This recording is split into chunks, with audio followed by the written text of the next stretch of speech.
Hello, everyone. Welcome back to Vintage Club Conversations. We are excited to have Braydan Young, co founder and head of growth at Sendoso, join us today. Brayden is responsible for guiding and implementing his organization's vision, strategy, and product roadmap with direct oversight of sales, marketing, and partnership initiatives. His focus is to drive growth, retention, and loyalty across various industries and markets. And he also mentors early stage startups looking to reimagine the future of sales and marketing tech. Welcome, Brayden. Thank you. Good to be here. Head of growth is such a title for like San Francisco. I think it only works in like people that are in tech, like head of growth. Like what does that actually mean? There's like any department that needs help is where they put me. Well, you're responsible for everything and nothing then. Yes, exactly. Yeah. So, with your significant experience in leading sales, marketing, and partnership initiatives at Sendoso, right? What are the key lessons you have learned specifically around driving growth and retention in SaaS and B2B organizations? Because that is what Sendoso does. Yeah. We've been around for about 8 years, so I think like the lessons have changed from the early years to the later years. I think like early years it was all about growth and like how many customers can we get through the door as fast as possible, and success was always like we had it, but it was more like go to market, like how fast can we get more and more deals in. So I think Yeah. early years it was like how can you build like a machine that did that. And I think now it's changed. We're like, how can you retain your customers? How can you make sure that they have success? How can you make sure they expand internally? How can you make sure they have the right enablement? How can you make sure they have the right, people to talk to if they need to? So I think like that's shifted where it's not so much like, can I get as many customers as possible? It's like, how can I help my customers grow? Which makes sense. I think like there's not as many dollars out there that it used to be. So you want to keep the folks you have and make sure they're having success in the platform. So that's probably one lesson. Next one, I think, is a simple one you hear a million times, is that your people that you bring on board, no matter how big you are, you got to trust. So if you bring someone Yeah. on that's head of marketing, head of success, head of sales, like let them do their thing and get out of the way as a co-founder or as a, whatever you might be as a CRO, as a C-level. Like let them figure out what they need, and that's why you hired them in the first place. And it took me a while to learn that. Like I think micromanaging was early years, like how can I put my fingers in everything? And like now it's like how Yeah. can I just pull out and just make sure that they do their thing. I think those are probably like the two biggest ones. Third is product market fit, with the product you're selling is so important in the early years to make sure that you know how to sell it, how to pitch it. Like we were just talking about the pitch you gave me at the conference we met at. Like make sure you have the right pitch is so important. Great. No, I totally agree to all 3 points, but specifically with, trusting the people you hire, be it head of sales, growth, product, engineering, all the functions. I always believe we as founders also make mistakes, right? And then we should have For sure. yeah, we should absolutely be okay with others making mistakes as well. It's just that we need to make sure in the process that we are not making big blunders. And those are just small mistakes which are not repeating. Yeah.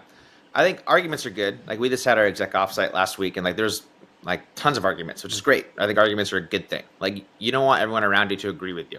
I think that's the worst Yeah. thing you can have, especially at a startup, is everyone, if like you're like, hey, here's my vision, everyone's like, sounds great, let's do it. That's the worst. People to be like, nah, I think you're Exactly. wrong.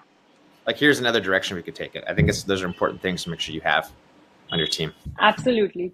So I would like to hear your thoughts on the effectiveness of hybrid GTM, right? That is one of the topics we discussed a couple of weeks back, where, sales-led and product-led approaches blend together.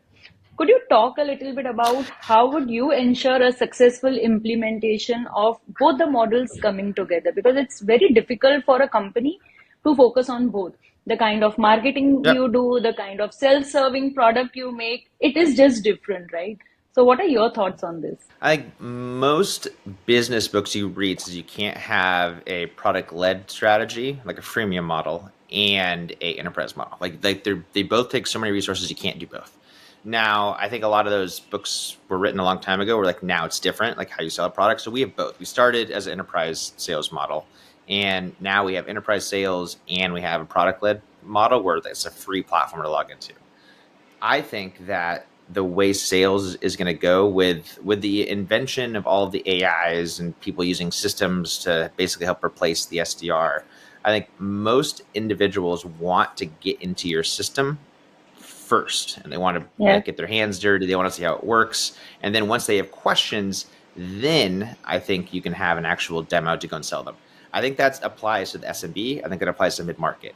Where I don't think that applies is enterprise. So, like, I think on the enterprise side, if you have somebody who's a big company, like hundreds of thousands of people, they know the problem they're trying to solve, and from there they want a demo first, or they have an RFP first. I think you still need to go that route with those companies. I think you can let them in the product sooner, like let them play around. Almost, we called it a sandbox 5 years or 10 years ago, right? Like now it's basically just a Yeah. PLG model. So I think there's room for both. The hard part is you got to teach your sales folks how to sell both. Like that's the hard part. Because like Yeah. as a sales rep, you got to be able to know when to let somebody in if they're doing enterprise and mid market. I think like that's a tough, especially for a startup. It's tough to find the right rep who knows how to sell both kinds of deals because they both take certain types of skills for sure. What is the right Yep. stage of the company to start doing both? I think in to when you start the company, I think it's you should start in like SMB and mid market. I think that's when you start with a PLG model, one where it's like we just need customers, we need feedback, we need to know like is our product working, do we have the right fit, etc. As a startup, like you start with a free model. I think is the best way to do it to get feedback. But if the solution you're selling is like an enterprise level solution and you only sell to big companies, then I think it's not. I wouldn't spend your time on a free model. I think you got to figure out like how you target your big ICPs, and maybe you sell one or two deals a quarter. But I think every startup shouldn't start there. Yeah.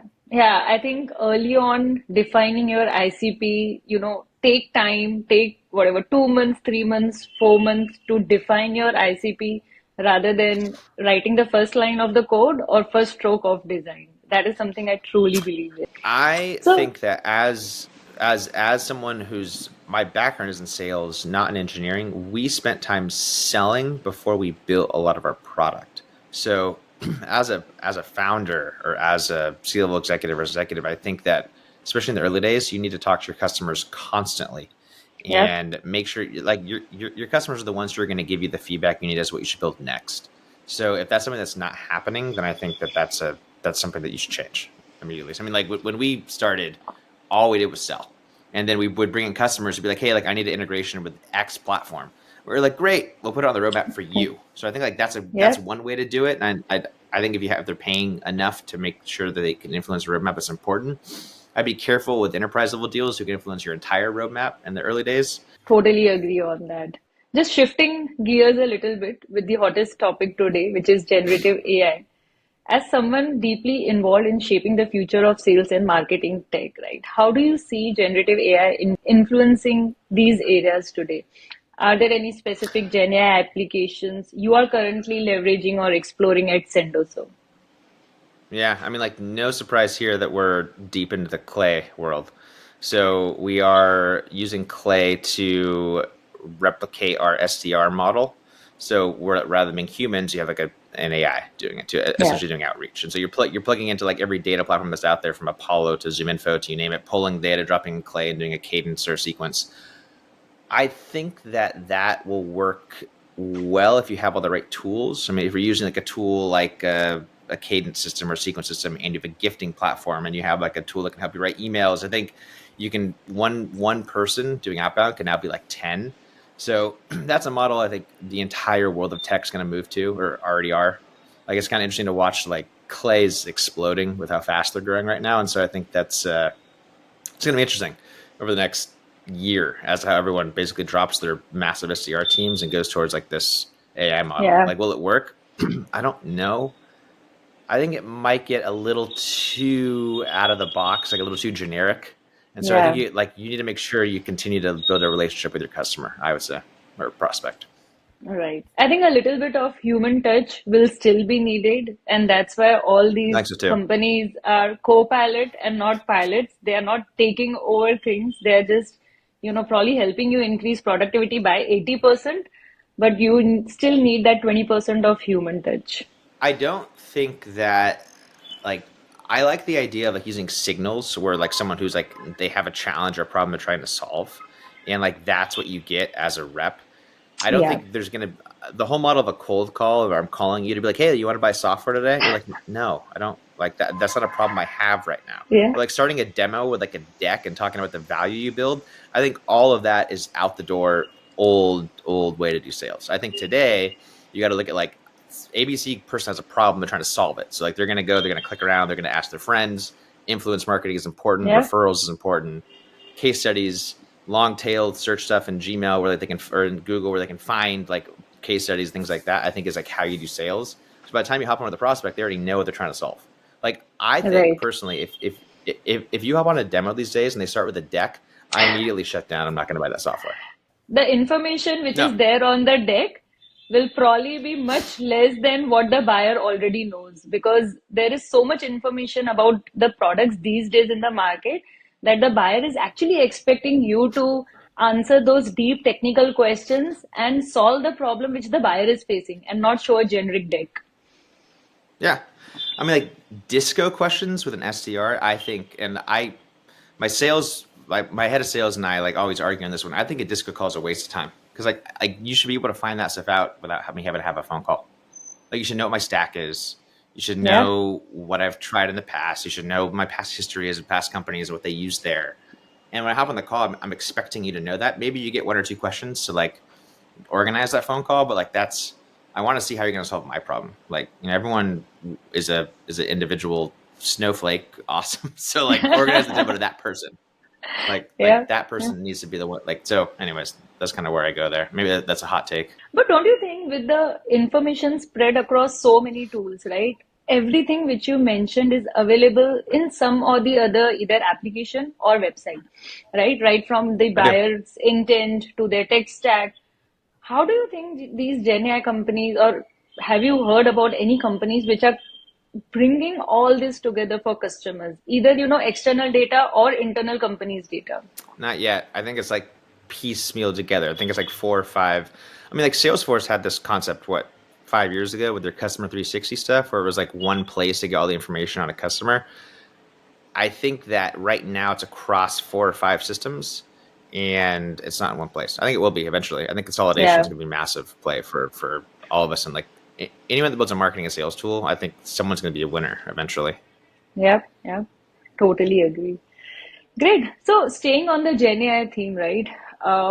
What is Sendoso doing in terms of building Gen AI features in their own platform? How are you Yeah. thinking about that? So we have all this amazing data on gifting. So if I sent Brayden a gift, for example, and like I received it, I accepted it, I used it, if it was an e-gift, like all that data is important. And so we can begin to suggest gifts that Brayden might respond to. So right now we call it Smart Send. It's in our system. You can actually Hmm. type in my email or anyone's email. We can suggest gifts to that individual of things they've received in the past or accepted in the past. So that's kind of step one for us. Like I think gifting as a whole will be more automated. I think it'll be more like, hey, like your third or fourth touch point, like this is a gift that will just send automatically. Or like if it's my birthday or my renewal date or whatever have you, you can Hmm. attach gifts to that to help build that relationship. I think we'll get to there eventually. That's what we're counting on, is that all that will be AI based on things that I'm doing in my life that I'm posting on social or posting on whatever have you. Like my gifts would be like related to those things. So I think that's where my space is moving. That's where we're building right now, is like how can we make gifting easier? How can we make sure they get accepted? How can we make sure that they're actually things that people will use and like? I think the idea of like just random swag is gone. I think it'll be like more Yeah. things that are useful to me. And that's where AI fits in for us. Yep. Yep. I think personalization at large scale is something which is definitely we are going to see with AI. And I think these are the exact responsibilities you just mentioned as head of growth. Yes, head of growth. Yeah. If I Exactly. figure all those out, Now you I've got it have right. the job. Now you have the description for your role. Yeah, exactly. Great. So being a mentor with early stage startups, right, and other companies. So for early stage startups specifically looking to stay ahead in the rapidly evolving tech landscape, right? What advice would you give based on your experience with Sendoso and also advising others? I think like the biggest thing is if the space you're trying to sell into, there's probably an incumbent or probably a partner that you can partner with Hmm. that is willing to help. When we started, we were selling heads of marketing, and there was a platform called Engagio that was probably 3 years ahead of us, and like we attached to them right away. They were our partner. That every deal they sold, we were like, "Hey, do you think they need a gifting platform?" And they helped us because we made their platform stronger. And I think if you're starting a new company, you got to figure out who those partners might be and have those Hmm. conversations. It's like one of your first steps is like because like selling alone as a startup is really hard. So I think that's the first one. Second one is like most folks are willing to help. If you have like a certain person who's just like a talking head, amazing person in the space you're trying to sell into, reach out to them like on LinkedIn. Be like, hey, I'm Yeah. building something. This is why I reached out to you. Can I pick your brain for a while? Like maybe you make him an advisor. Maybe you give him some shares of your company. I mean, like things like that I think are important to help kind of build the base of like just having someone ask questions, so like having a sounding board. So those are the two biggest ones: partnerships, having an advisor, like a referral network or an advisor network, is like I think the two biggest ones I would do. And then third, like if it's not something that's working, like after a year, like probably not the right fit. Yeah. which, which is hard to walk away from. Sometimes you think about it forever, you do it, and then you're a year in, you're like, no, I just need ABC to work. But if you have like high churn, if you have like if folks don't get it when they hop on the phone call with you, then I think that it's probably not the right fit if you're taking a crack at it. I think that like for us at Sendoso, we spent like every waking moment pitching our concept before we like as we are building it and before we built it. And so we knew like we had folks that wanted to test it and use it, and we had people that we knew would tell us the truth.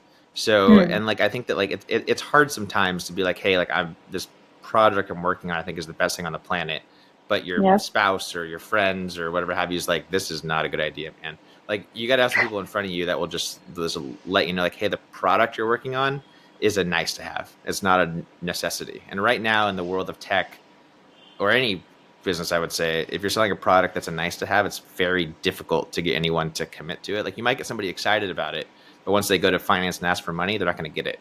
And so like that's like if that continues to happen, then like maybe try changing your pitch. But I think that like Yeah. if you're early, it might not be the right idea for you to chase.